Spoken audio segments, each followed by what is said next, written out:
Hey, welcome to a new video. Imagine spending every day and every night trapped inside a metal cylinder. Your body cannot move. Your lungs cannot breathe without mechanical assistance.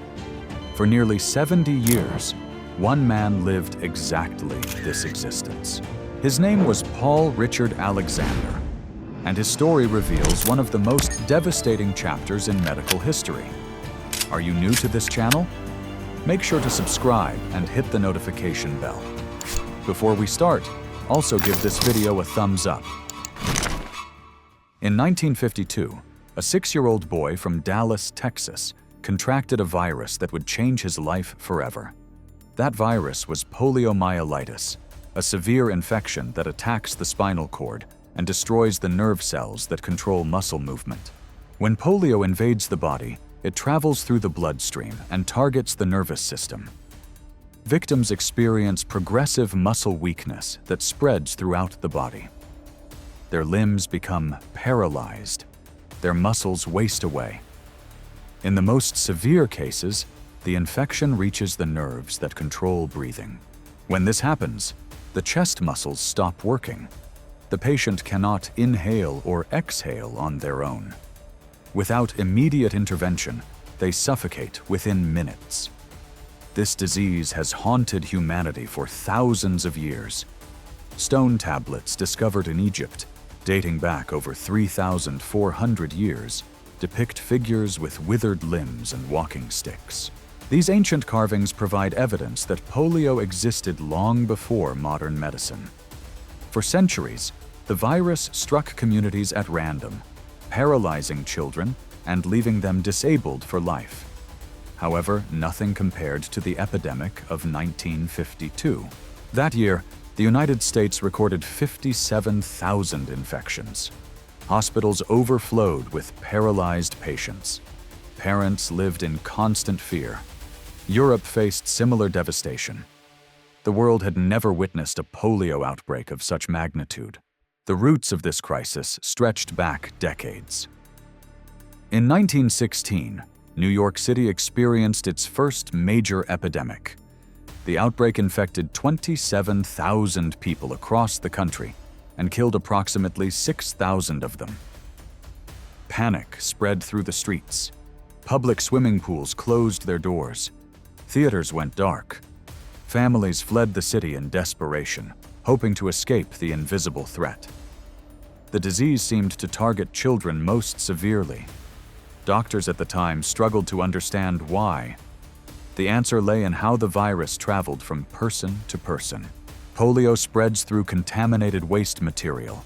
The virus exits the body through the intestines and can survive on surfaces, in water, and on unwashed hands. Young children, who often put their fingers in their mouths and share toys without proper hygiene, became the most vulnerable population. A single infected child could spread the virus to dozens of playmates before showing any symptoms. By the time paralysis appeared, the damage was already done, and the infection had already reached others. Medical knowledge in the early 20th century remained primitive. Doctors could not see viruses under their microscopes. They could not identify what caused polio or how to stop it. This ignorance led to desperate and dangerous treatments. Physicians prescribed baths in almond meal, believing the substance would draw out the disease.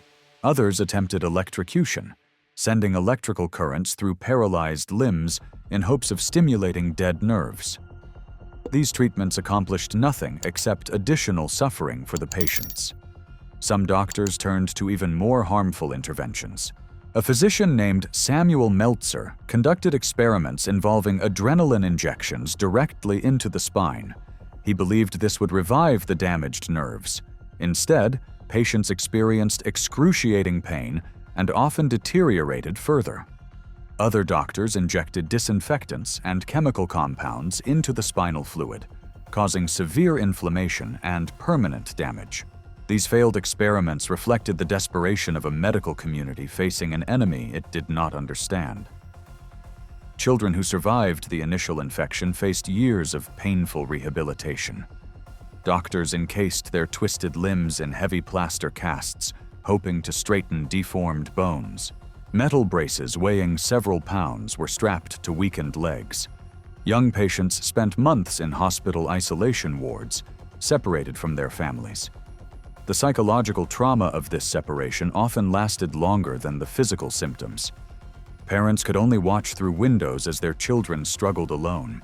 The turning point came in 1928, when two researchers at Harvard University developed a machine that would save thousands of lives. Philip Drinker and Lewis Shaw created the first negative pressure ventilator. Their invention worked on a simple principle.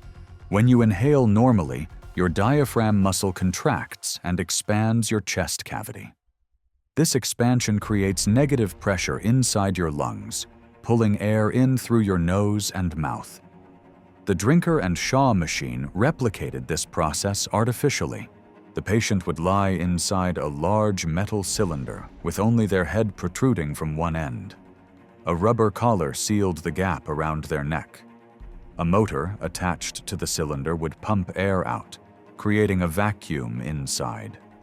This vacuum pulled the patient's chest outward, expanding their lungs and drawing in fresh air. Then the motor would release the vacuum, allowing the chest to collapse and push the air back out. This cycle repeated 12 to 18 times per minute, mimicking natural breathing. The world came to know this invention as the iron lung. The earliest models used modified vacuum cleaners to create the pressure changes. These proved unreliable and excessively noisy. Drinker refined the design, replacing the vacuum cleaners with mechanical bellows that operated more smoothly.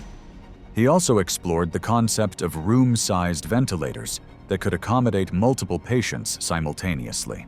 In 1931, an engineer named John Haven Emerson introduced significant improvements to the design. His version operated more quietly, required less maintenance, and cost approximately $1,000 to produce. This was half the price of the original Drinker model. The lower cost made the machines accessible to smaller hospitals and rural communities. A British industrialist named Sir William Morris recognized the urgent need for these devices. He donated over 5,000 iron lungs to hospitals throughout Britain and the Commonwealth. In today's currency, his contribution would be valued at approximately $95 million. Paul Alexander's encounter with polio began on a hot summer day in Dallas. The 6-year-old had been playing outside when he started feeling unwell. His mother noticed he seemed tired and feverish. She called the family doctor, hoping for reassurance.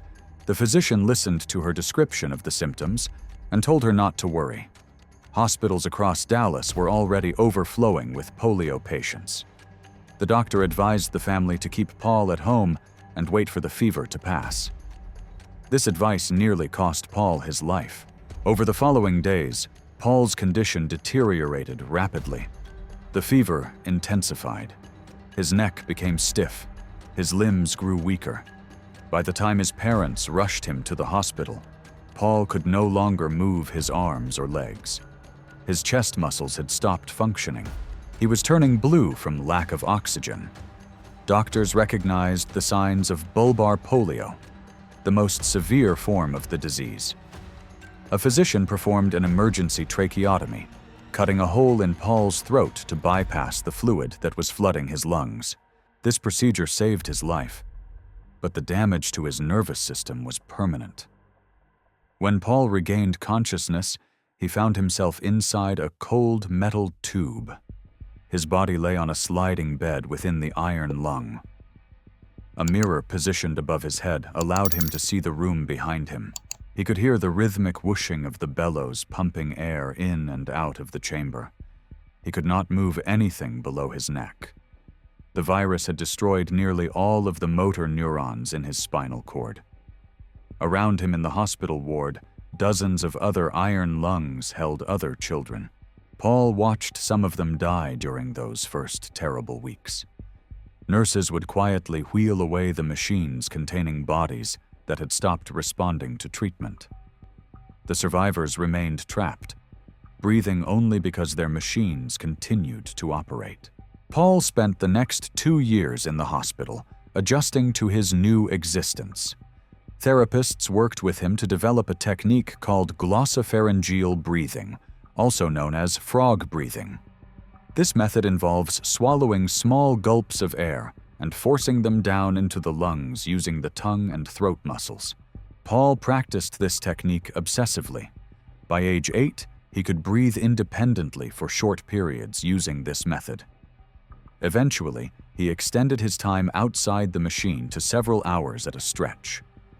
This skill gave him precious moments of freedom from the cylinder that had become his permanent home. Inside the iron lung, Paul developed remarkable adaptations to his circumstances. He learned to write and paint using a stick held between his teeth. He would clamp a pen or brush in his mouth and move his head to create letters and images. The mirror above his head became his window to the world, reflecting everything happening behind him. He devoured books by having pages turned for him, or by using a specialized page-turning device. His mind remained sharp even as his body remained motionless. Paul's determination extended to his education. In an era when disabled children were routinely excluded from schools, Paul demanded the right to learn. Dallas schools had no provisions for students who could not physically attend classes.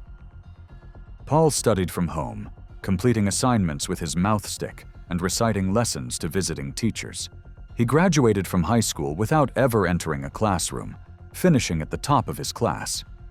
His academic excellence earned him attention from universities across Texas. Southern Methodist University rejected his application. Administrators claimed they could not accommodate a student in an iron lung. Paul refused to accept this decision. He launched a 2-year campaign to gain admission, writing letters, meeting with officials, and publicizing his case. Eventually, the university relented and allowed him to enroll.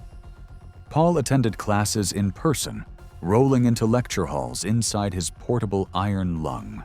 He later transferred to the University of Texas, where he lived in a dormitory specially modified to accommodate his equipment. In 1978, he earned his undergraduate degree. Paul's academic journey continued at the university's law school. Professors doubted whether a paralyzed student could survive the demanding coursework. Legal education required extensive reading, long hours of study, and the ability to argue cases orally. Paul mastered all of these challenges using his mouth stick to take notes and his formidable memory to retain complex legal principles. In 1984, he received his law degree and passed the bar examination. He established a legal practice representing clients from his iron lung, dictating documents and conducting consultations from within his metal chamber. Decades of continuous operation eventually took their toll on Paul's machine. By 2015, the iron lung had functioned for over 60 years. Parts began to fail. The bellows developed leaks. The motor struggled to maintain consistent pressure. Modern hospitals no longer stocked replacement components for these obsolete devices. Technicians trained to repair iron lungs had retired or passed away. Paul faced the terrifying possibility that his life support system would fail permanently. In desperation, Paul posted a video appeal on the internet. He described his situation and asked if anyone possessed the knowledge to repair his dying machine. The video spread across social media platforms. A vintage machinery enthusiast in the southern United States saw the message and recognized the components involved. He traveled to Dallas with spare parts salvaged from museum collections and medical equipment warehouses. Working carefully, he restored the iron lung to full operation. Paul received a second chance at life, thanks to the intervention of a stranger who answered his call. During his final years, Paul dedicated himself to documenting his experiences. He wrote a memoir titled 3 Minutes for a Dog, a reference to his breathing technique. Every 3 minutes of frog breathing allowed him enough oxygen to speak a few words or complete a small task. He typed the entire book using his mouth stick, tapping out each letter on a keyboard positioned in front of his face. The process took 8 years. The completed book offered readers an intimate portrait of life inside the iron lung. Paul's lifetime coincided with the medical campaign that eventually defeated polio. The effort began with President Franklin Delano Roosevelt, who contracted polio in 1921 at age 39. The illness left him paralyzed from the waist down and unable to stand without leg braces and assistance. Despite his disability, Roosevelt won the presidency in 1932 and served 4 terms in office. He founded the National Foundation for Infantile Paralysis to fund research and support polio victims. A radio entertainer named Eddie Cantor suggested asking Americans to send dimes to the White House. He called the campaign the March of Dimes. The response exceeded all expectations. Letters containing dimes flooded the White House mailroom. School children donated their pocket money. Factory workers contributed portions of their wages. A lawyer named Basil O'Connor assumed leadership of the foundation and directed the fundraising with relentless energy. Over the following years, the organization collected what observers described as 500 million dimes. This vast sum financed laboratories across the country searching for a vaccine. The breakthrough came in 1952, the same year Paul contracted the virus. A researcher at the University of Pittsburgh named Jonas Salk discovered a method to inactivate the polio virus while still triggering an immune response. He grew the virus in monkey kidney cells, then treated it with formaldehyde to kill it without destroying its outer proteins. When injected into a human body, this killed virus stimulated the immune system to produce antibodies without causing infection. Salk demonstrated his confidence in the vaccine by injecting himself, his wife, and his 3 sons. The largest medical experiment in history followed. In 1954, approximately 1,800,000 children across the United States received either the Salk vaccine or an inactive placebo. These young volunteers became known as polio pioneers. Their parents signed consent forms hoping to protect future generations from the disease that had terrorized their communities. On April 12, 1955, researchers announced the results. The vaccine worked.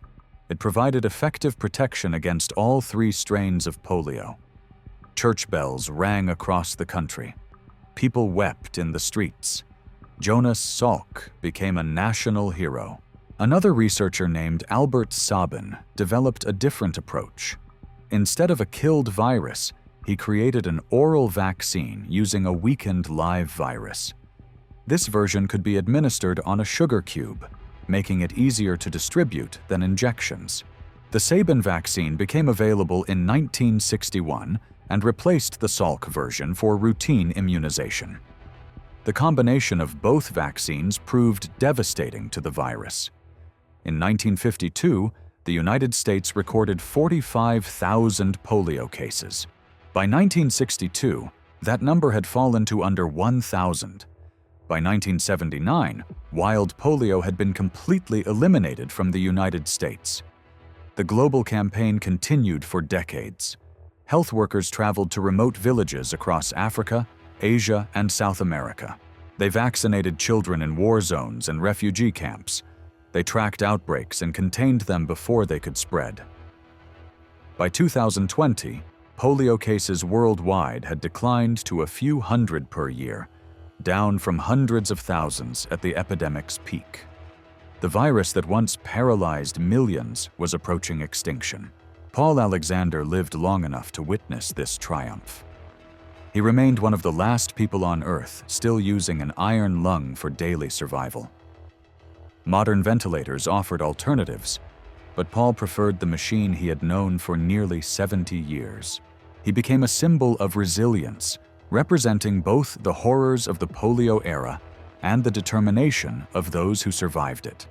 In 2014, the Rotary Club inducted him as a member in recognition of his role as a living witness to the fight against polio. His presence at public events reminded audiences of what the disease had taken and what humanity had accomplished in defeating it. If you enjoyed this video, give it a thumbs up. Click on the screen to watch more and subscribe to the channel. Thanks for watching.